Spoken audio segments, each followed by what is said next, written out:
Cash budget कौन सा नहीं हुआ? नेक्स्ट वाला।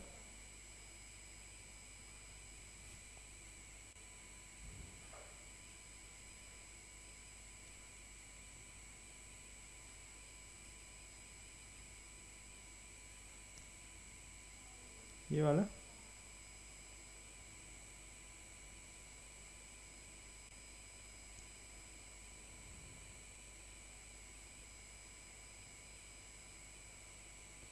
ओके, ये ना।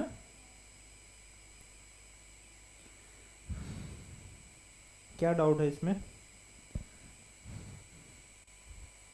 From the following data obtained from cost records of messrs Palapalli oil limited, prepare a cash budget for the period of 3 months ending 31st March 2024।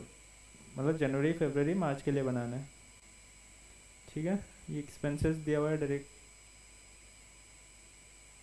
उसके बाद additional information क्या है?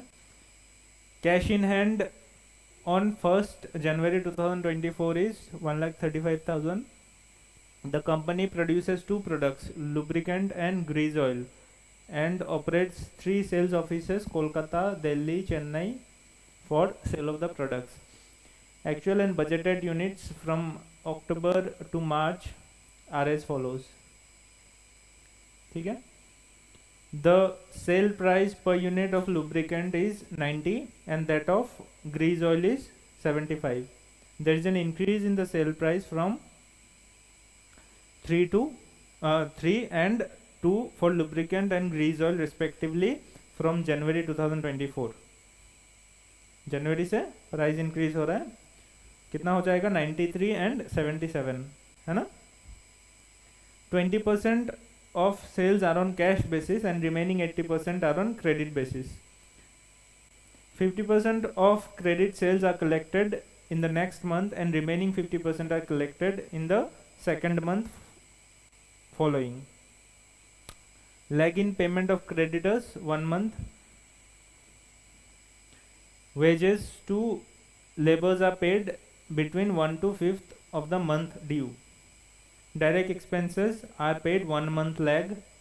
तो ये दोनों केस में नेक्स्ट मंथ में ही पेमेंट होता है, ठीक है ना।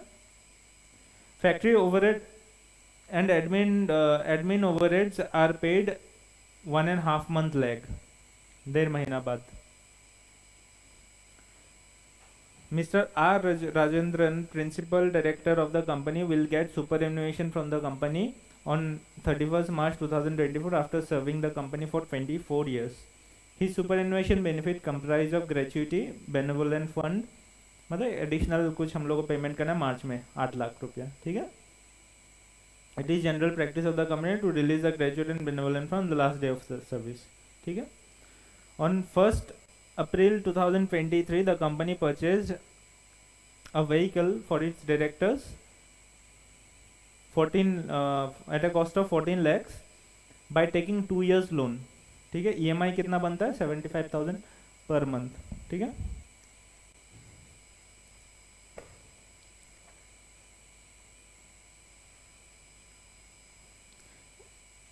पेन एरिया कौन सा है इसमें? प्रॉब्लमेटिक कौन सा एरिया है?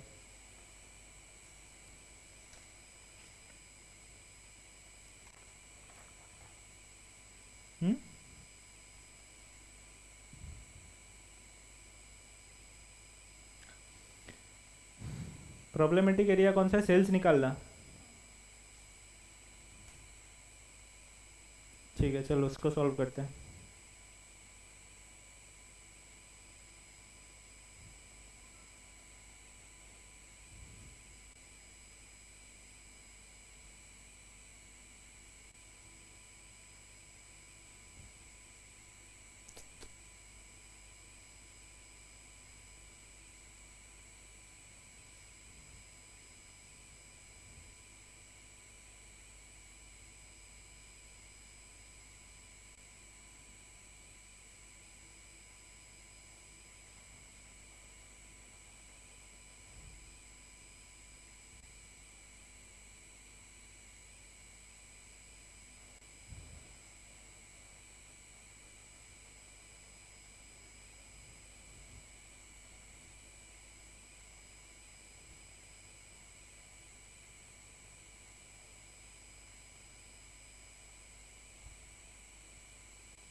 Okay, so this is the question.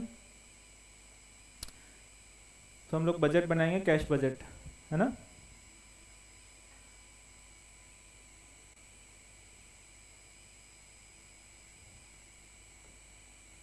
Cash budget of messrs Palapalli limited, Palapalli company, ठीक है। 3 महीना का बनाना है।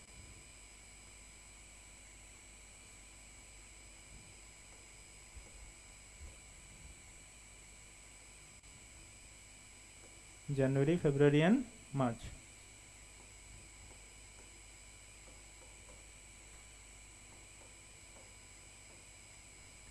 पहले क्या होगा, रिसीट्स एंड पेमेंट्स, ठीक है। रिसीट्स में क्या आएगा, पहले कैश सेल्स और कलेक्शन फ्रॉम डेटर्स।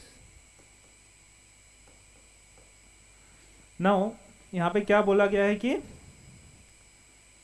सेल्स आपका ये दिया हुआ है ना, लुब्रिकेंट एंड ग्रीस ऑयल का 3 स्टेट्स दिया, बट स्टेट्स का कुछ रेलेवेंस है, कुछ रेलेवेंस है, कुछ नहीं है स्टेट का रेलेवेंस,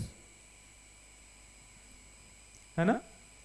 तो हम लोग टोटल लेके करेंगे, ठीक है।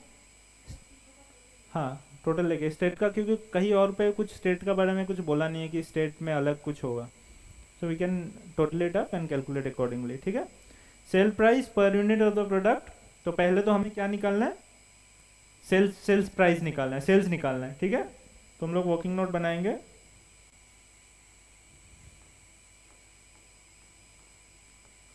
सेल्स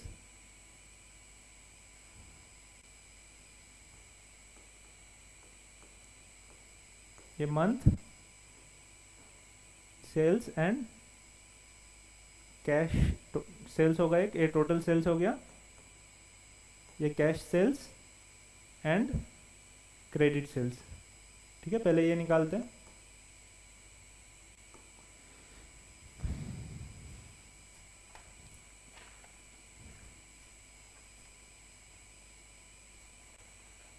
कहाँ से दिया हुआ, अक्टूबर से दिया हुआ है ना।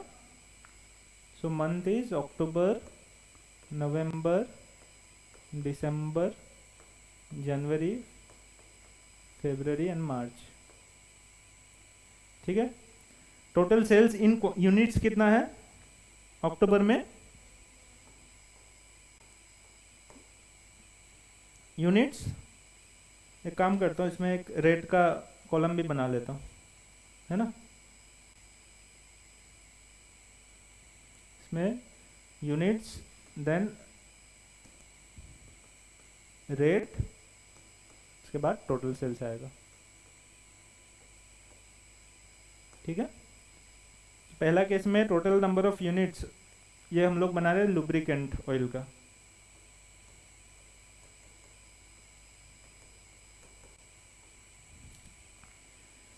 कितना है टोटल यूनिट्स,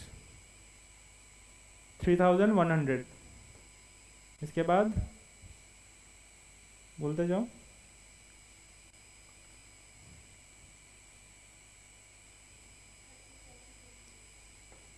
$37.20,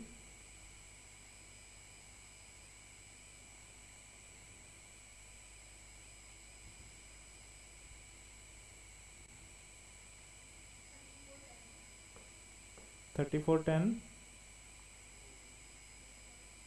31, 4000 and 4500। पहले क्या रेट था, रेट कब से चेंज हुआ, जनवरी से। उसका पहले क्या रेट था, 90, एंड जनवरी के बाद क्या रेट हो गया, 93। सो टोटल सेल्स कितना होगा,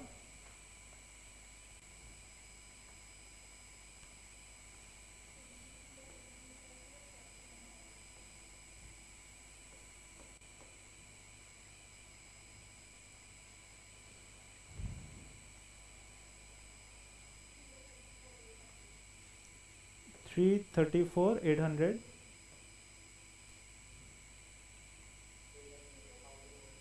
3,06,900, 2,08,000,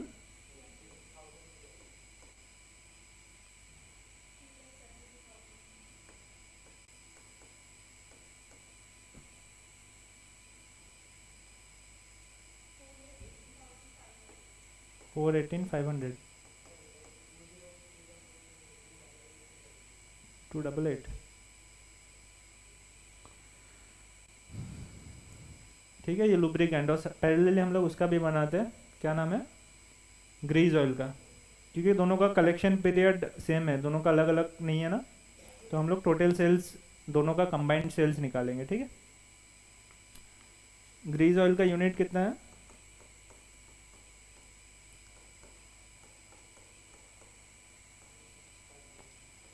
कितना, 2650, 3180,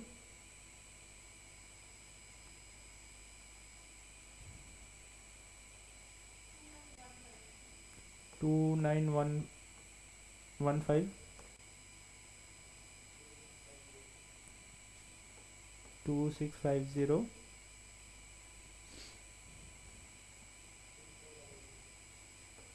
3400,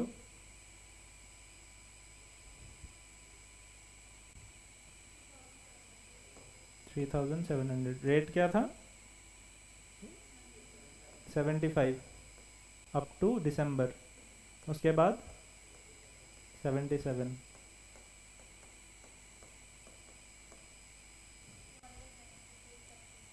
1,98,750, 238,500,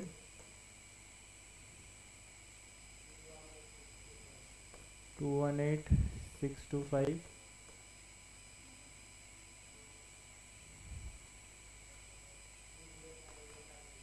2050,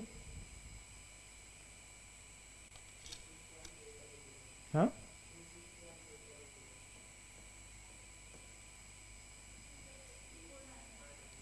2 लाख,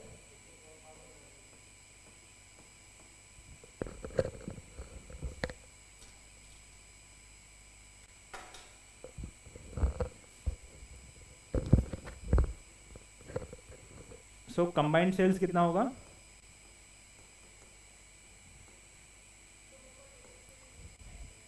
हाँ,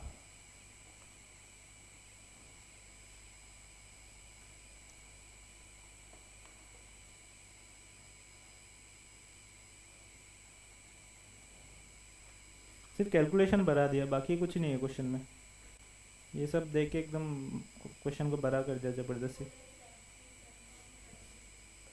477,750,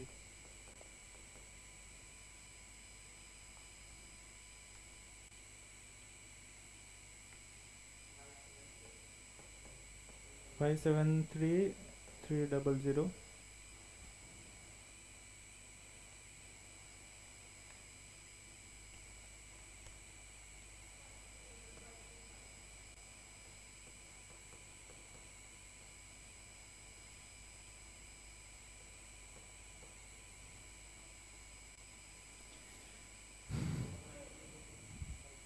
हम्म,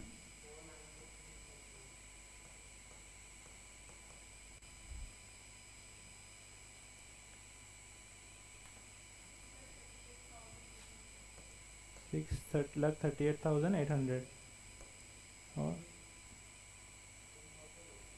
33, 633,800,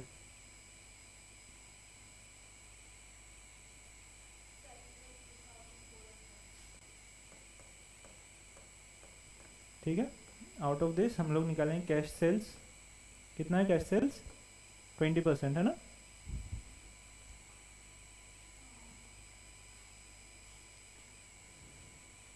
बट हमें 3 मंथ्स का ही निकालना है ना, ठीक है, पूरा ही निकालो, कोई दिक्कत नहीं।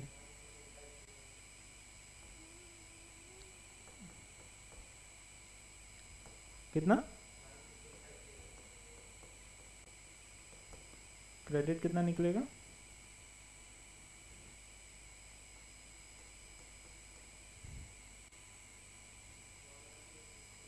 हम्म, 1 लाख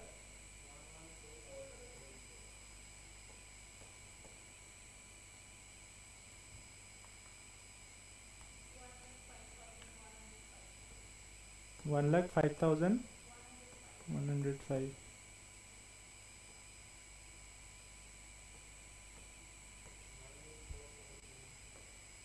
98470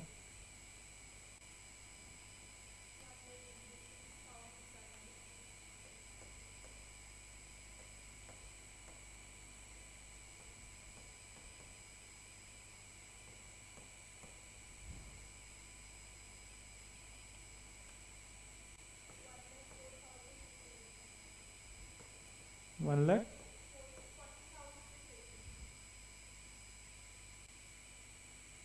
40,680 393,880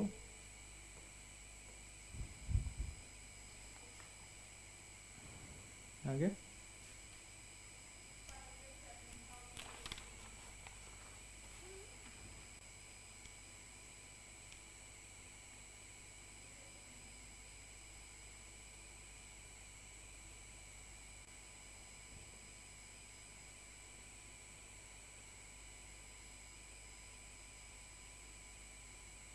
कितना 5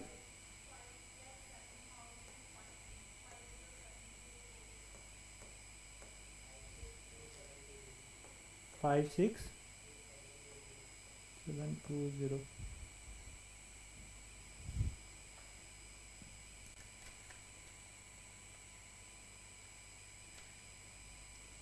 सर फिगर्स में गड़बड़ी लग रहा है मुझे।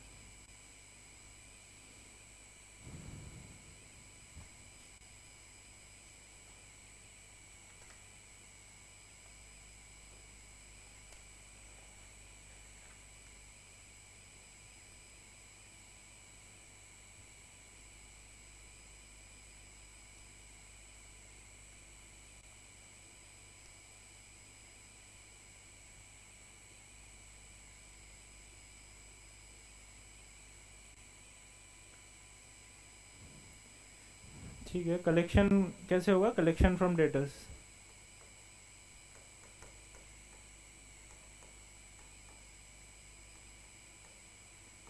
कलेक्शन कैसे होगा?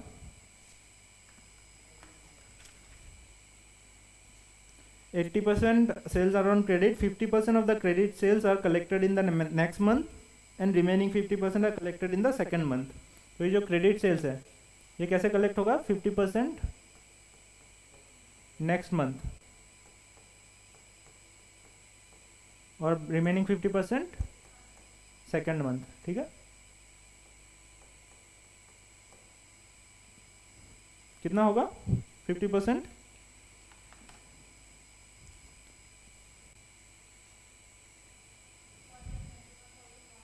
191,100 और रिमेनिंग यहाँ पे। ठीक है,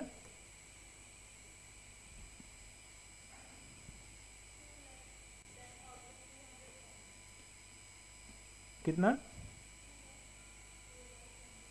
2,10,000।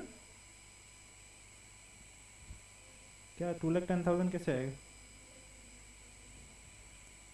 2,29,320।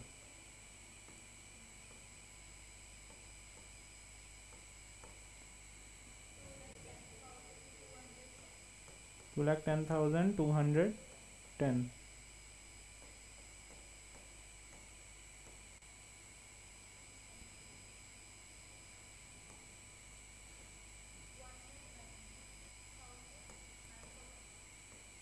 नाइन 196,940 253,520। तो टोटल कलेक्शन कितना हो गया?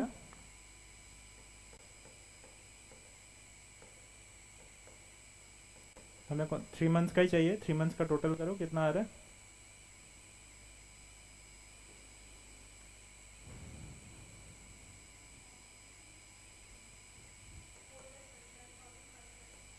439 530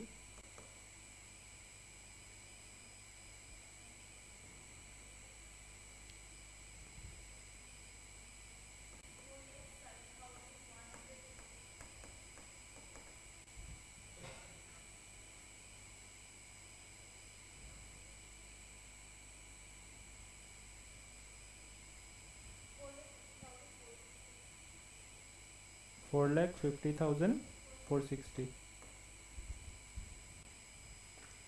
ठीक है।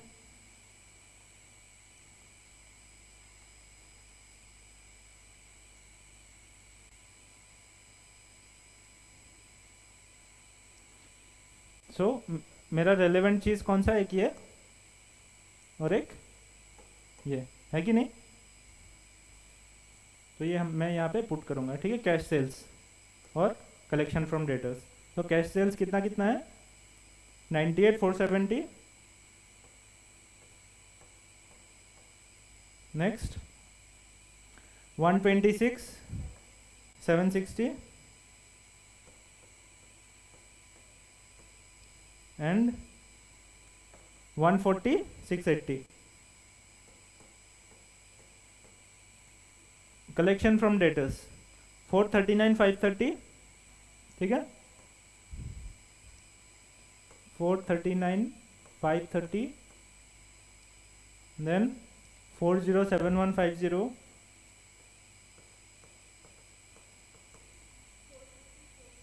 450,460, ठीक है। तो रिसिप्ट्स वाला खत्म। उसके बाद हम लोग आएंगे किसमें, पेमेंट्स में, ठीक है ना। लेकिन इसमें और एक चीज लिखना था, हमें नहीं लिखा, जो कि opening balance. Opening balance 1,35,000। Okay, next क्या क्या बोला गया कि 20% of the sales are in cash. ये तो हो गया, ये वाला पॉइंट हो गया पूरा एंटायरली, ये वाला भी हो गया, ठीक है। उसके बाद नेक्स्ट पॉइंट में लिखा है lag in payment to creditors for materials 1 month, ठीक है। पेमेंट टू क्रेडिटर्स में मटेरियल का केस में 1 मंथ का लैग है, डायरेक्टली पुट कर सकते हैं, हाँ। सो पेमेंट टू क्रेडिटर्स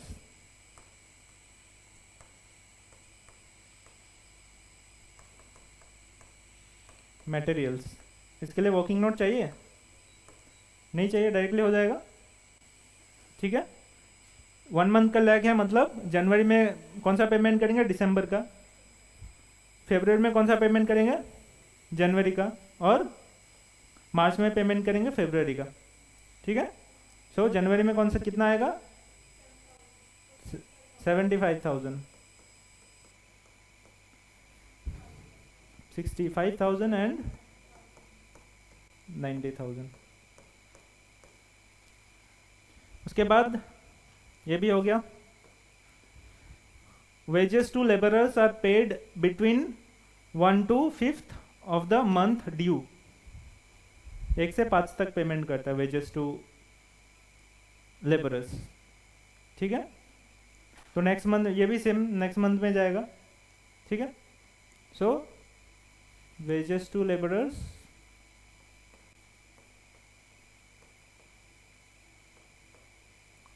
कितना होगा, 35, 30 एंड 45। समझ आ रहा, 1 से 5 तक देते हैं, 1 से 5 तारीख तक। मतलब कि ड्यू कब होता है, हाँ। कोई कंपनी एडवांस सैलरी देता है, नहीं देता है ना, ड्यू होने का बाद ही देगा ना। तो जब ड्यू हुआ उसका बाद, तो मतलब प्रीवियस, जैसे दिसंबर का ड्यू कब होता है, 31 दिसंबर, तो उसका बाद ही देगा ना। उसका बाद 1 से लेके 5 तक, मतलब नेक्स्ट मंथ में आ गया वो।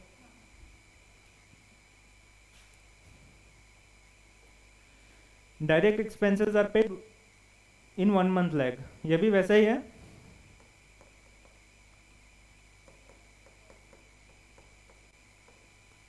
कितना? 17,000, 14,000, 25,000, ये भी पॉइंट हो गया। उसके बाद factory expenses, factory overhead and administrative expenses are paid 1.5 month lag. इसका मतलब क्या हुआ?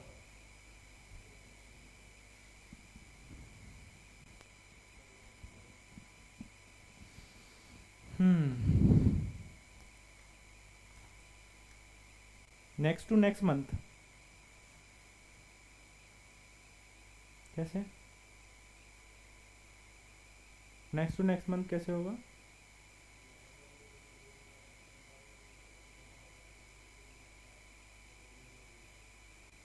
हम्म।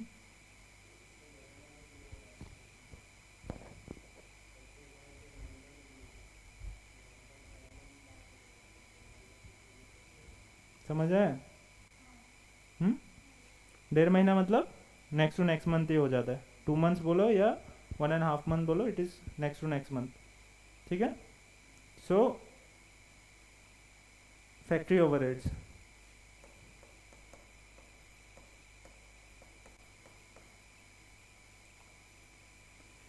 कितना होगा?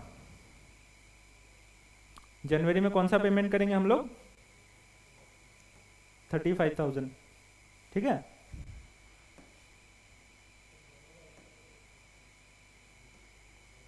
हाँ, एक लाइन में लिख सकते हो दोनों ऐड करके, बट ठीक है, वापस ऐड करो, काम बढ़ जाएगा। जनवरी में कौन सा पेमेंट होगा? ये नवंबर वाला। क्यों? क्योंकि नवंबर वाला कब ड्यू होता है? आइडियली नवंबर एंड में ड्यू होता है, 30th नवंबर। उससे एक महीना कब होता है? दिसंबर। उसका 15 दिन बाद क्या होता है? जनवरी। समझ आया? समझ आया?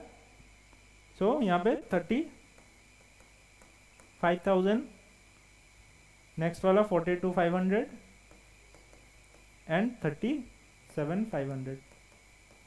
उसके बाद इसके साथ एडमिन ओवरहेड भी सेम है।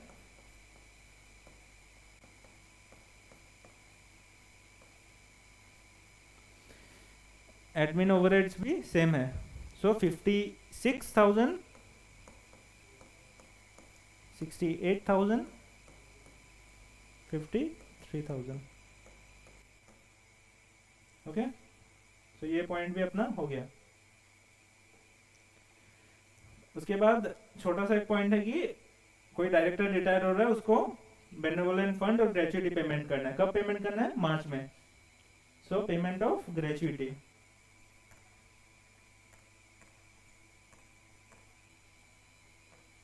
Gratuity and benevolent fund. कितना पेमेंट करना है?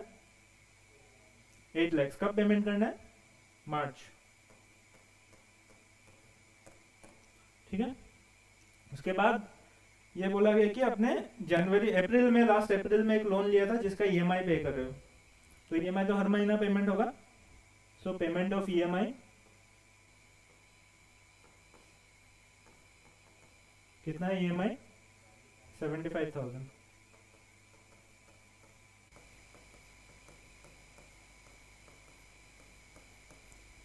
ठीक है।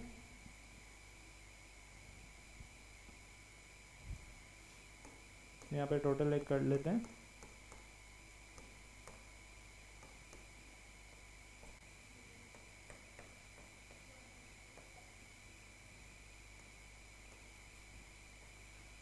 बस हो गया।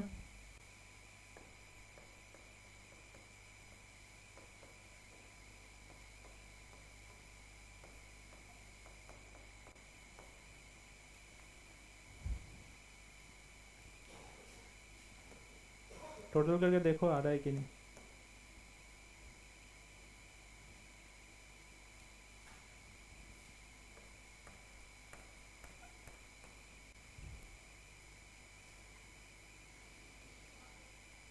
नेक्स्ट एक्सपेंसेस वाला आ रहा है।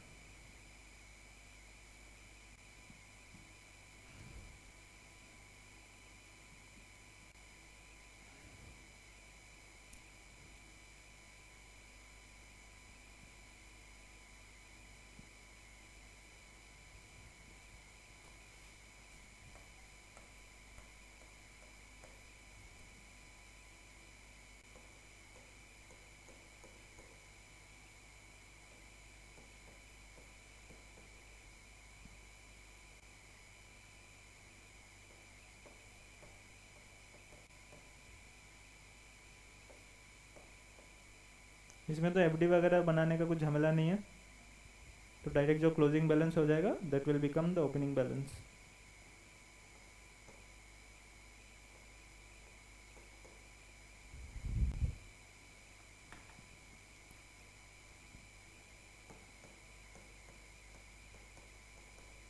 तो टोटल कर लेना, प्रिंटिंग मिस्टेक भी हो सकता है।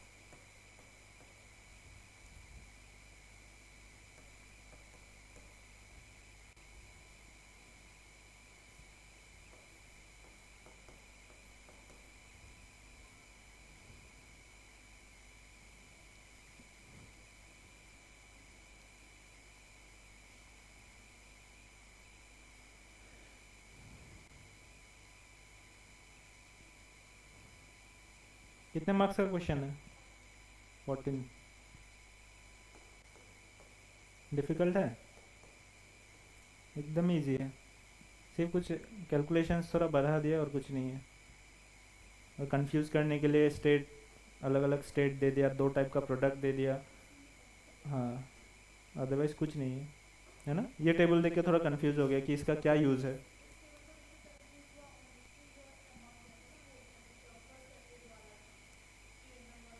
अच्छा, ओके, ठीक है, समझ आया।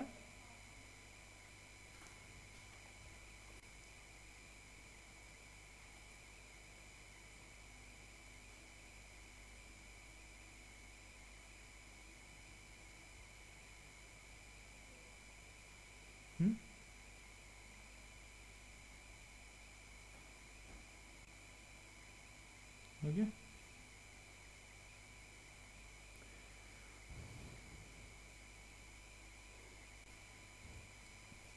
एक ही वर्किंग नोट में क्वेश्चन बन गया।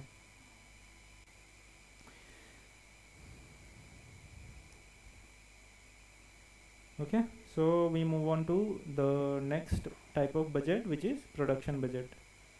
इजी है, बहुत ही इजी है। सिर्फ एक चीज़ याद रखो, सेल्स मतलब क्या होता है? सेल्स मतलब क्या होता है? कितना क्वांटिटी आप सेल करोगे इन यूनिट्स, सेल इन यूनिट्स। ओके, प्रोडक्शन और प्रोडक्शन, पहले आपके पास ओपनिंग स्टॉक कितना है, ठीक है। ओपनिंग प्लस परचेजेस या प्रोडक्शन बोल लो, ठीक है।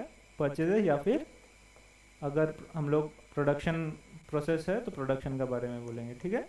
उससे हम लोग क्या माइनस करेंगे? क्लोजिंग स्टॉक, ठीक है। ट्रायल बैलेंस याद है कैसे बनाते थे? ट्रायल बैलेंस, यहाँ पे ओपनिंग स्टॉक, ठीक है। यहाँ पे क्लोजिंग स्टॉक रहता था, यहाँ पे क्या रहता था? सेल्स, और यहाँ पे परचेजेस, ठीक है। और यहाँ पे क्या बनता था? Gross profit. ग्रॉस प्रॉफिट क्यों बनता था? Only because of the amount, but we are not talking about amount, we are talking in units. Units में ये ग्रॉस प्रॉफिट का बात नहीं आता है, यूनिट्स में हमेशा मैच करेगा unless and until there is a normal loss, ठीक है। ये चीज़ याद रखना है, मतलब कि हम लोग ये दोनों परचेजेस और ओपनिंग स्टॉक ऐड कर रहे हैं, उससे क्लोजिंग स्टॉक माइनस कर रहे हैं तो सेल्स निकल जाता है। अगर मान लो परचेजेस निकालना है तो हम लोग क्या करेंगे? एक ही चीज़ याद रखना है, सिर्फ फिगर्स इधर उधर कर देंगे, ठीक है। सेल्स प्लस क्लोजिंग स्टॉक करके ओपनिंग स्टॉक माइनस कर देने से परचेजेस निकल जाएगा, ठीक है।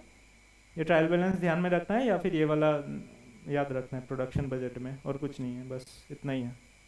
अभी कोई भी क्वेश्चन सॉल्व कर लोगे।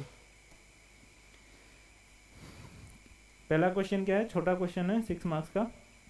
From the following data prepare a production budget of ABC limited for the 6 months period ending on 30th June 2015। Stocks दिया हुआ है 1 जनवरी का और 30th जून का, ठीक है। और क्या दिया हुआ है? Other relevant data, product A का केस में नॉर्मल लॉस 4% है, requirement to fulfil sales program 60,000, ठीक है। सिमिलरली बी का 50,000 एंड सी का 80,000, ठीक है। Sales, this is the sales.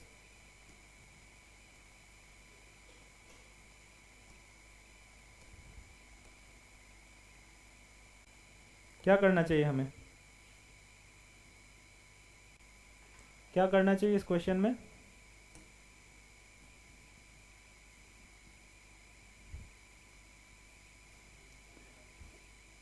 तीन प्रोडक्ट है, ओपनिंग आएगा, ठीक है,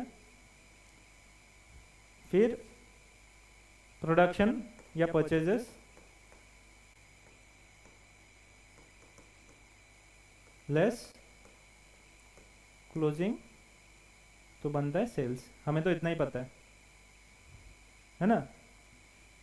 लेकिन इसमें एक प्रॉब्लम है जो कि है नॉर्मल लॉस। उसको कैसे डील करना है?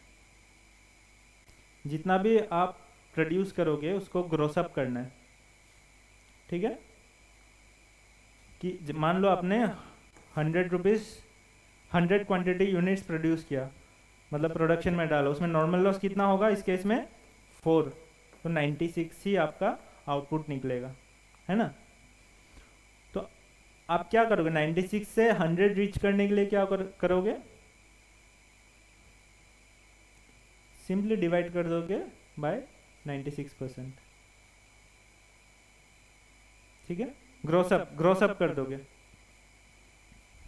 मान लो आपको बोला गया है कि कोई प्रोडक्ट का प्राइस 25 रुपीज़ है, 2500 है।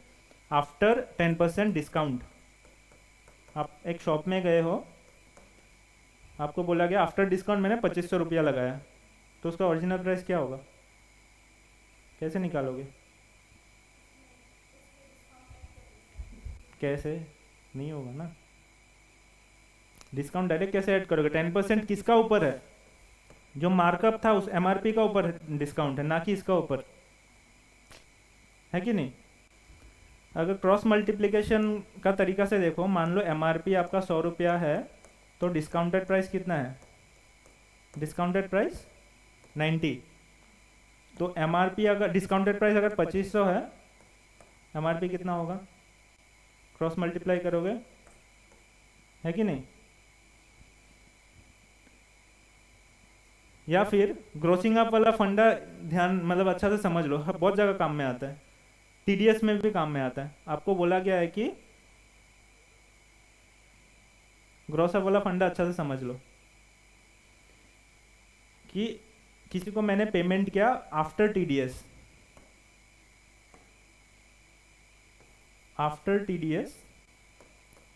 जो कि है @10%, उसको मैंने पे किया है मान लो 50,000, ठीक है। तो उसका टैक्सेबल वैल्यू कितना होगा?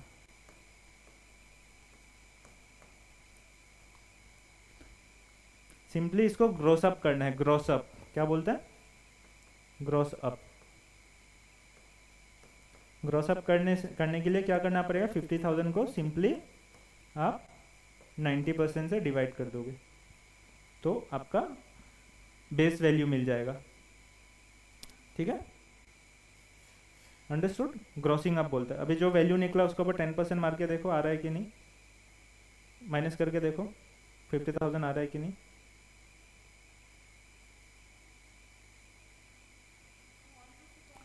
ग्रॉस अप वाला वैल्यू कितना आ रहा है? इतना आ रहा है। इसके ऊपर 10% मार के माइनस करके देखो इससे 50,000 आ रहा है कि नहीं,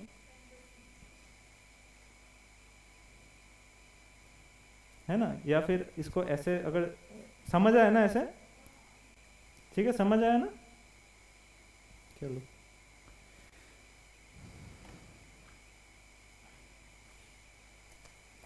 तो इस क्वेश्चन को कैसे सॉल्व करेंगे? पहले हमें क्या निकालना है? प्रोडक्शन। पहले हमें प्रोडक्शन निकालना है ना।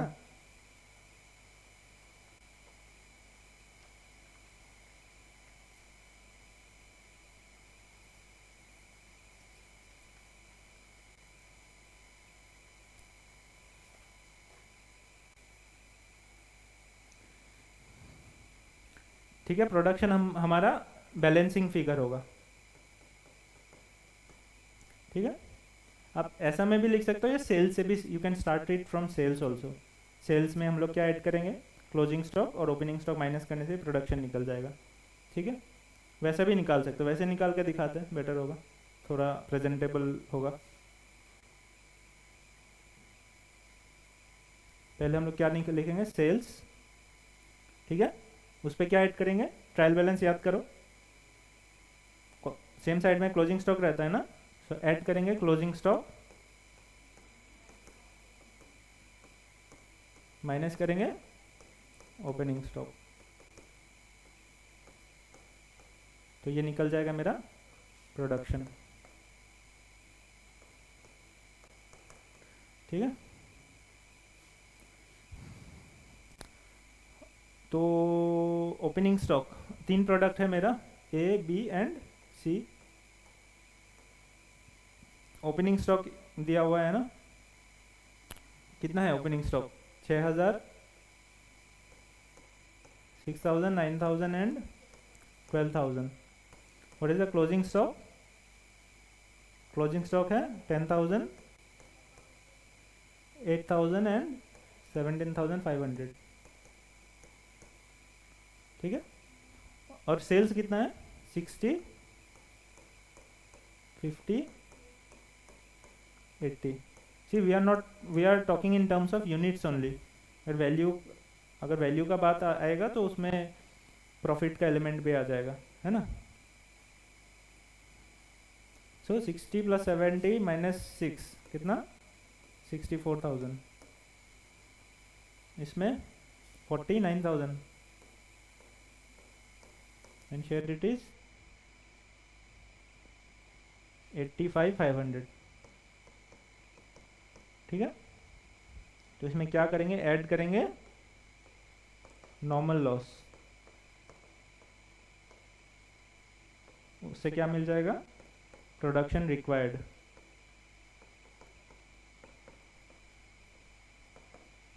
ठीक है। So you can directly divide कर सकते हो, 96% से प्रोडक्शन आपका मिल जाएगा, ठीक है। ये आपका आउटपुट है, अब मशीन में डाला, आफ्टर नॉर्मल लॉस इतना आउटपुट है, तो आपने मशीन में कितना डाला, उसको ग्रॉस अप करने से आपको वैल्यू मिलेगा, है ना। ग्रॉस अप कर दो इसको, कितना से ग्रॉस अप करोगे,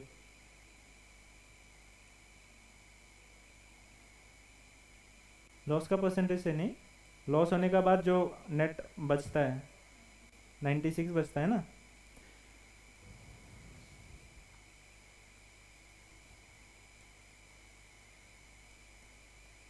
तो सिंपली आप क्या करोगे, 64,000 को 96% से डिवाइड कर दोगे तो कितना निकलेगा, 66,667, ठीक है। या फिर आप नॉर्मल लॉस भी डायरेक्टली निकाल सकते हो। कैसे निकालोगे नॉर्मल लॉस डायरेक्टली, कैसे निकालोगे, एक ज़्यादा लिख दिया ना, 64,000 इंटू 4 डिवाइडेड बाय 96, नॉट 100। हाँ, MU मतलब MU क्या होता है,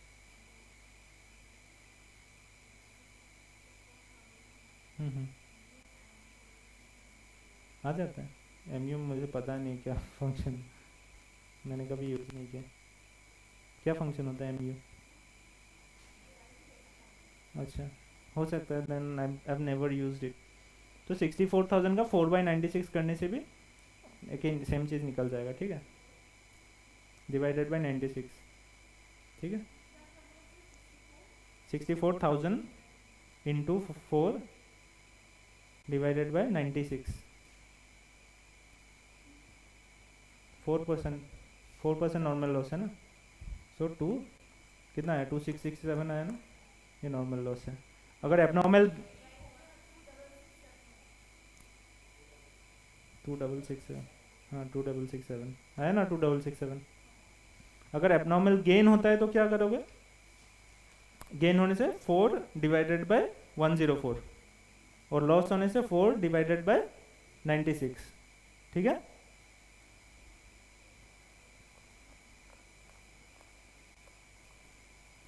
और परसेंटेज में वेरी अकॉर्डिंगली। अगर 10% हुआ 10 डिवाइडेड बाई 90, अगर गेन हुआ 10 डिवाइडेड बाई 110। ठीक है, इसका कितना होगा नॉर्मल लॉस, ये कैलकुलेट करके बताओ नॉर्मल लॉस कितना आएगा।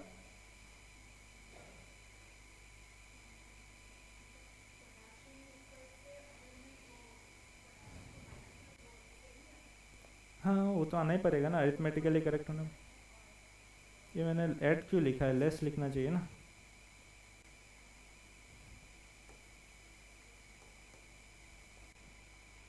कितना आएगा यहाँ पे वैल्यू बताओ इसका, 1000, ये 50,000, इसका कितना आएगा।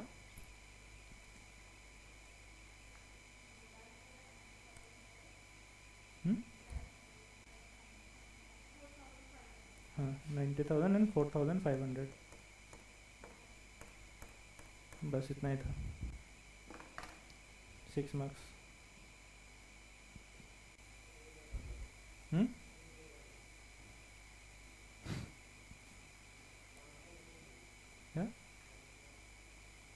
मंथ वाइज कहाँ है, नहीं for 6 months period, for a period of 6 months नहीं लिखा है, फॉर 6 मंथ 6 महीना का बजट बनाने बोला, ऐसा नहीं मंथ वाइज बनाना है। मंथ वाइज बनाओगे कैसे, डिटेल्स डेटा गिवन है क्या, डेटा है 6 महीने में ओपनिंग कितना होगा, क्लोजिंग कितना होगा। ठीक है,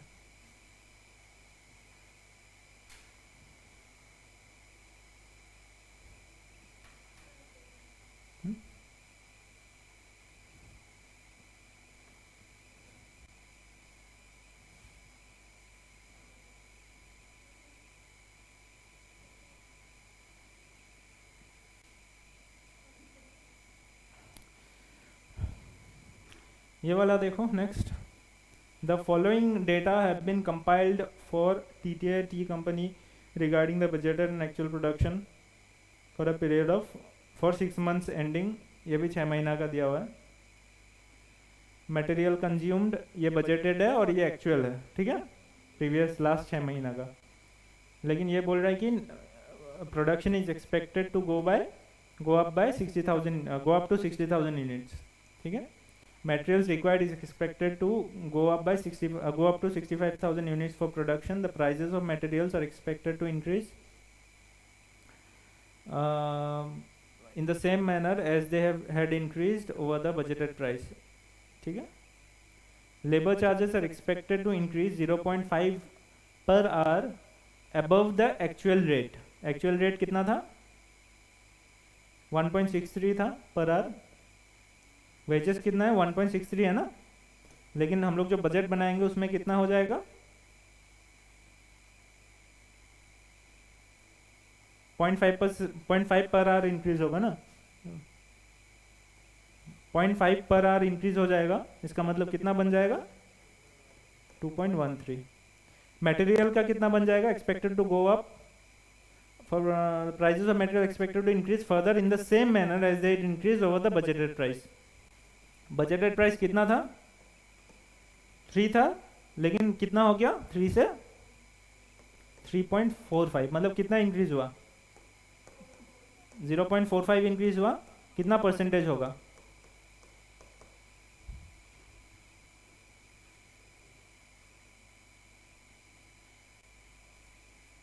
15%। और कितना इंक्रीज होगा फिर, नया प्राइस कितना होगा फिर। बोला है कि पहले जितना परसेंटेज में इंक्रीज हुआ, जिस मैनर में इंक्रीज हुआ, फर्दर भी उसी मैनर में इंक्रीज होगा। तो पहले हम लोग निकाले कि 15% से इंक्रीज हुआ था, तो इसमें भी सेम 15% से इंक्रीज होगा। तो रिवाइज प्राइस क्या होगा,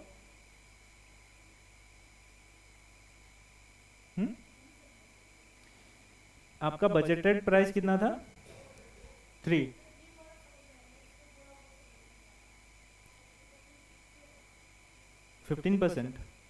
फिर से हाँ समझाता हूँ, यहाँ पे कितना था 3, कितना इंक्रीज हो गया, कितना परसेंट से इंक्रीज हुआ, 15%। यहाँ पे क्या बोला है, prices of material expected to increase further in the same manner as they had increased over the budgeted price. Budgeted price से जैसे इंक्रीज हुआ था उसी हिसाब से वापस से ये इंक्रीज होगा। उसी मैनर में, मतलब एक्चुअल प्राइस के ऊपर वापस से 15% इंक्रीज होगा। ठीक है, तो रिवाइज प्राइस कितना होगा फिर 3.9675। इसका ऊपर डायरेक्ट आप 15% ऐड कर दो, है कि नहीं।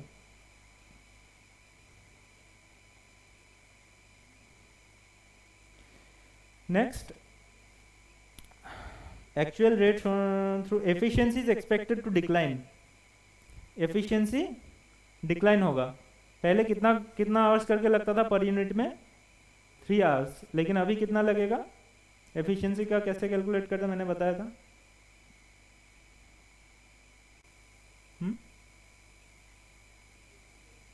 पहले आपका 100 का अभी कितना हो गया 80 हो गया, है ना। तो अभी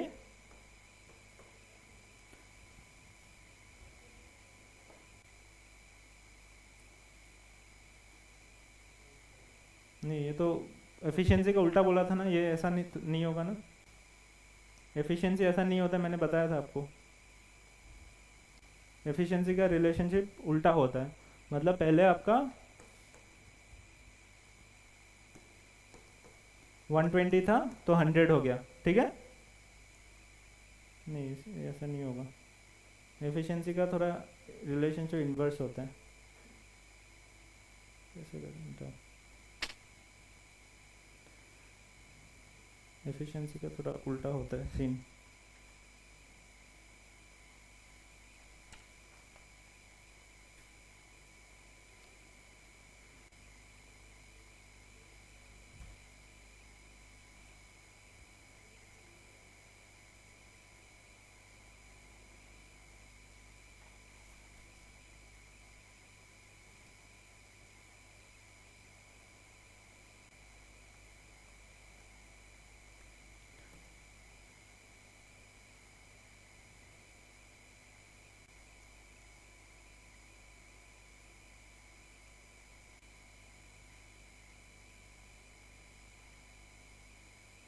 इसका भी वैसे वही कंसेप्ट होगा, ग्रोसिंग आपका कंसेप्ट ही होगा, ठीक है।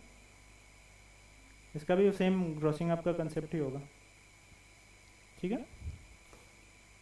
सिंपली 3 डिवाइडेड बाय 80% करो, न्यू टाइम मिल जाएगा, ठीक है। 3.75 पर आवर। उस हिसाब से you are now producing 60,000 units, right. 60,000 units के लिए कितना आवर्स लगेगा 3.75 करके,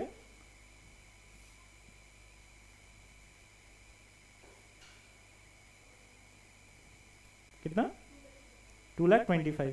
और रेट भी रिवाइज होगा, रेट कितना हो जाएगा अभी 2.13, ठीक है।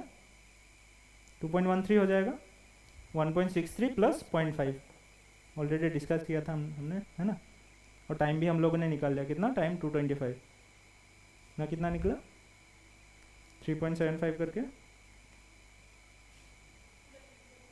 2,25,000, ठीक है। सो वेजेस कितना बन जाएगा मेरा 2.13 मल्टीप्लाइड बाई 2,25,000, है ना। उसके बाद क्या दिया हुआ है, variable expenses are expected to increase 10% over June actual, ठीक है। वेरिएबल एक्सपेंसेस जो है 125 था, अभी उसमें 10% का इंक्रीज आएगा, कितना कितना वैल्यू होगा।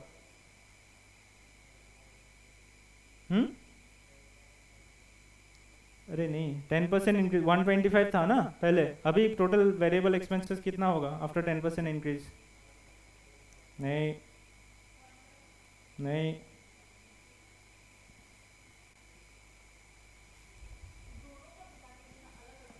क्या अलग अलग दोनों का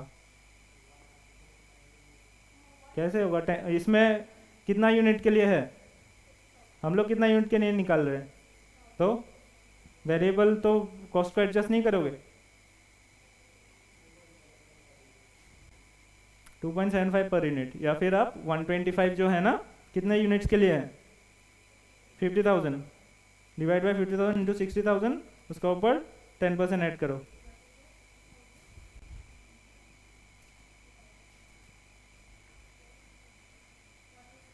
मुझे पता था ये गलती करोगे। ठीक है, 165। Fixed overheads are expected to, fixed overhead में प्रॉब्लम नहीं है, ये उतना का उतना ही रहता है कि नहीं। लेकिन इसमें दो फिक्स्ड ओवरहेड्स दिया हुआ है, किस पे इंक्रीज होगा कुछ बोला, एक्चुअल में इंक्रीज होगा, ये वाला पकड़ना है। तो रिवाइज फिक्स कॉस्ट कितना हो जाएगा, 1,10,000। ठीक है, किसमें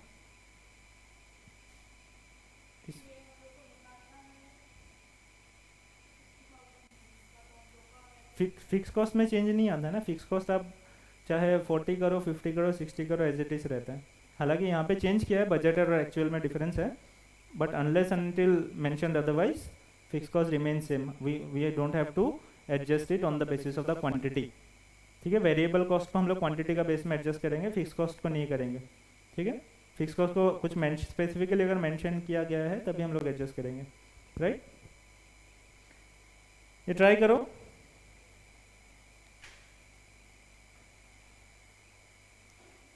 ट्राई करो, कुछ नहीं है। मटेरियल कॉस्ट ऐसे बजट फॉर 60,000 यूनिट्स ऐसे बनाना है। ठीक है, उसमें कॉस्ट क्या आएगा, मटेरियल आएगा, वेजेस आएगा, इसी फॉर्मेट में बनाना है। उसका कॉस्ट सिर्फ यहाँ पे पुट डाउन करते जाओ। ठीक है, ट्राई करके देखो, इजी है, कुछ नहीं है इसमें। इसका आंसर आएगा, मैं बता देता हूँ, 1022,170 ये आंसर आएगा। ठीक है, 17.04 per unit, this will be the answer. Okay, so thank you, I'm ending the class here.